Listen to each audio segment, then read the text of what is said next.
One of the things I hear most about in the comment section of our YouTube channel is that carcinogens and toxins are everywhere and we should stop paying attention about them. Meaning like, stop thinking about the fact that we are surrounded by chemicals that could cause us cancer. We are surrounded by chemicals that can cause us great bodily harm and we should just stop thinking about it. I kind of disagree. In fact, I fully disagree. I think we should be always thinking about it. We should always be looking for better ways to do the things that we need to do, whether it's building our house or remodeling our house or building a puzzle for our kids or a cabinet from IKEA or anything. We should always be trying to figure out the best way to do things. Now, today I'm going to talk about something that's a little bit weird in that it's very, very specific. And it's about looking at the materials of two products which serve exactly the same function, which is something called subfloor adhesive. Now, subfloor is a plywood that goes over the floor joists, which are the boards that run horizontally that support your floor.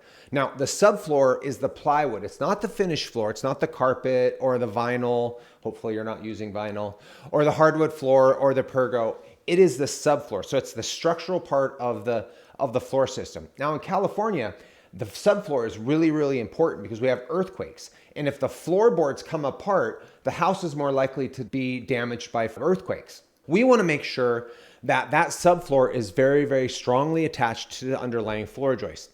It's also really important for client happiness because one of the most annoying things that I find in all these old buildings we go into and all the houses that we go to do demolition or remodeling on is subfloor squeaking. And that squeaking is often from a floor joist of a 40 or 80 or 100-year-old house with a plywood or a board over the top of it that had a nail go through that. And when you step on it, that floorboard and that floor joist are no longer connected and the floorboard goes up and down causing a squeak. That's the cause of those squeaks that are annoying in every one of those old houses. Well, subfloor adhesive is specifically designed to stop that. It glues those floorboards, plywood in modern days, to those underlying floor joists in a way that doesn't ever come apart. So they make the house stronger, but they also make the house less annoying. So we have two materials here. We have the safety data sheets, or the SDSs, brought up of these two materials. And what you really need to pay attention to is the fact that these look very similar. They don't really look like awesome materials. One of them has carcinogenicity associated with it, and the other one has a whole list of materials that are very toxic to you. But I would say that if you look more closely at this, you'll actually find that they're completely different materials. One is actually far better than the other one. And in fact, we use that far better one, and we have for many years, because it has a lot of the things that we look for in a building material. It doesn't have high VOCs. It stays workable for a long time. It's extremely strong, and it's not toxic if used the correct way. So on the left, we have the safety data sheet for liquid nails, the LN902. Now, as much as it seems kind of weird, you really have to pay attention to the specific product numbers. Liquid nails has many products, an LN901 and an LN502, that aren't at all the same product. They don't operate the same way and are actually quite toxic. So we want to make sure that we're using specific versions of building materials that we have looked at in depth and made sure that they have no kind of caustic or harmful materials. Now, this safety data sheet for this liquid nails is a latex-based subfloor. So latex is a natural material. In general, I actually really like latex materials because they form strong adhesives, but they're also non-toxic. And we see that as we scroll down this, we see there's a classification of the substance of the mixture. Carcinogenicity, category 1A. So that's a very low category, but it's a category associated with carcinogenicity that we really need to pay attention to. So what we're going to do is we're going to go through this SDS and we're going to scroll down till we get to the section that says composition or information on ingredients. So this is kind of like the materials list or the recipe for how you make this material. Now, some companies don't put all of the materials in this SDS. And anything below a certain threshold is typically 1%. They're not legally required to produce. So I don't love that. So you have to only take what they put here with a grain of salt. The best way to mandate or to figure out if something is toxic or not is to look to see if it has a declare label. And declare is a product from the Living Future Institute that's all about declaring all of the components in a material, not just the ones above 1%. And the companies that are doing this are really focusing on transparency. And I super appreciate that, but I also promote that. Even if the material is not great, at least they're being transparent. At least they're telling you what's in their material. Now in this, we see that we have several different materials, specifically 4: limestone, kaolin, propane 1,2-diol, and a crystalline silica, respiral powder. Okay, so that's really important. Respiral powder means that you can breathe it. That's the problem with crystalline silica.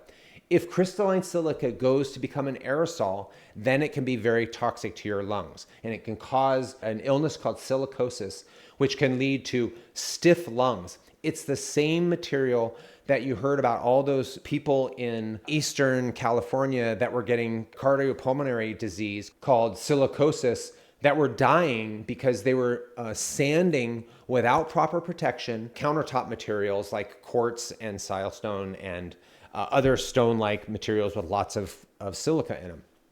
So, but one of the things that we have to think about when we look at these SDSs is what is the likelihood that I will be exposed to this material in proper use or in the occupation of that building? Is it a material that needs to be friable, needs to be sanded in order to make it toxic? Something like concrete often has heavy metals in it. Something like fly ash from coal smelting power plants and steel smelted slag, which is filled with heavy metals. Now, those heavy metal laden materials are put into the concrete in such a way that they replace the cement, making the cement much less damaging to the environment. But they also take those heavy metals, which if you were to eat them, or what often happens if they're put into a holding pond that then leaks into a river, they release all those heavy metals into the environment where people can absorb them, animals can eat them. So they're bioavailable. When fly ash and steel slag is put into concrete, those heavy metals are fixed into the concrete. They are non-bioavailable. Unless you went around eating handfuls of concrete, and then I guess they would be bioavailable, but after a while your teeth would be gone and you wouldn't be able to do that anymore. So generally, that's a safe way of having heavy metals in your products because they're not bioavailable. They're not causing an illness or increasing the possibility of illness associated with those materials. So that's what the case is with this material. This silica is in this liquid glue. And unless you sand that glue after it's dry, that silica is not going to be airborne. It's not going to be respirable, and it's not going to be a challenge to your body, and it's not going to cause any problems, including silicosis. Okay.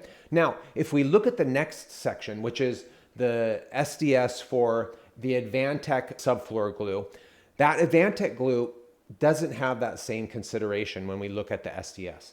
So first of all, you see under the hazard identification, it's extremely flammable. It has gas under pressure because it's in a pressurized can.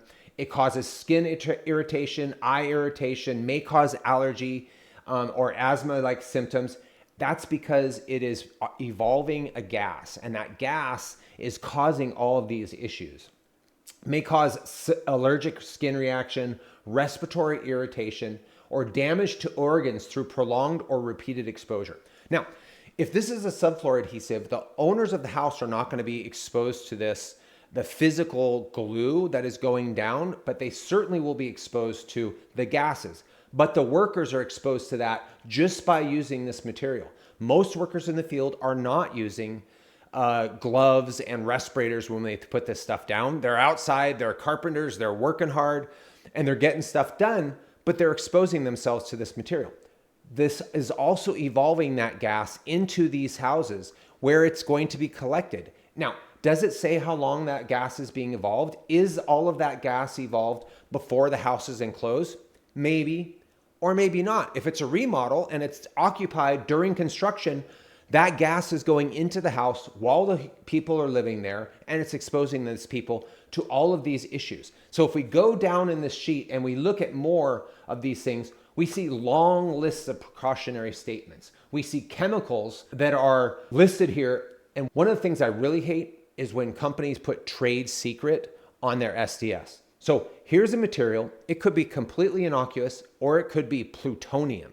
It could be ricin. It could be something terribly, terribly toxic, and they're not claiming it. And in this chemical, in this material, it is 5 to 15% of that container, and they're not telling you what it is.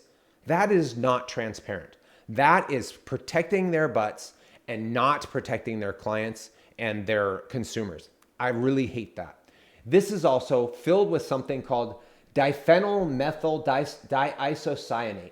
That is MDI. It is a type of glue commonly used in construction. It is an irritant. It causes all the raft of symptoms that they showed in the beginning of this SDS. It is one of the main things. Now, we're going to talk in other videos about Advantec using this MDI. And let me be clear, a lot of companies use the MDI as the main adhesive that they use for wood like plywood and TJIs and PSLs and LVLs, this composite lumber. And it's okay when it's used in that context because it's fully cured in the context of those factories in boxes where they're using this material. It's not exposing the occupants of the house or the guys that are building with it acutely as they're using this material.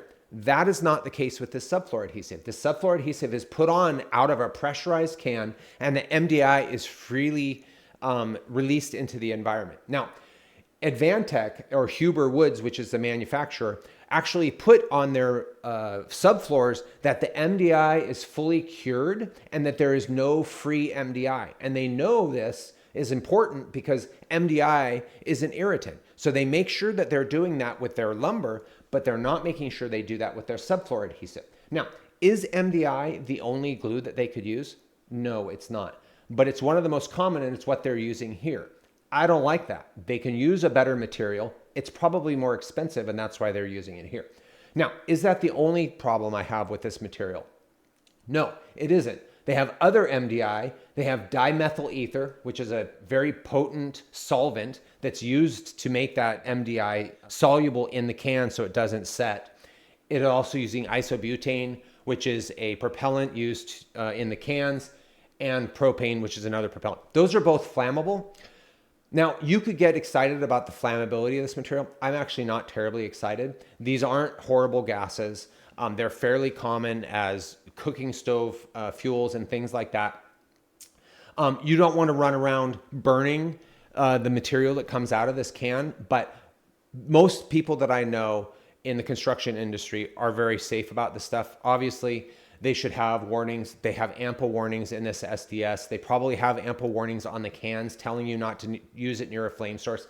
I'm sure they're totally at least being more safe with respect to the flammability of this material than they are with respect to the sensitivity and the irritability caused by the MDI. When we look at these materials, we have two completely different materials that do the same function. One of those materials has a carcinogen, but that carcinogen is not bioavailable, and because it's respirable, but that is a water-based glue, it's not off-gassing solvents, these organic solvents that are bad for our health. Whereas the other one is off-gassing solvents that are bad for your health. It is filled with MDI, which is an irritant. They've claimed it here, which is awesome, but they haven't claimed some of the other things like their flame retardant. And unfortunately, flame retardants aren't like colors of rust or things that don't have often very deleterious biological effects. Often flame retardants are very bad chemicals. They're pervasive in the ecosystem. They last a long time. They don't break down. And when they do break down, they can cause a lot of damage to organisms, not only humans, but other organisms in the environment. And they're not even telling you what it is. I have a real problem with that. I think that it's important for us to know what we're putting into our projects, know what I'm putting into our houses, and making sure that we're doing this kind of research. On our Earthbound Homes website, we have a section called Healthy Homes, where we actually have gone through many of these materials and we've listed which ones are toxic and which ones are not. And we've identified those in red and green and yellow colors. If you're interested in learning about those, please go to our website at myearthboundhome.com or earthboundhome.com and look at those on the Healthy Materials website. If you're interested in learning more about building science or about building a better way, please hit subscribe as we show you how to build a better way.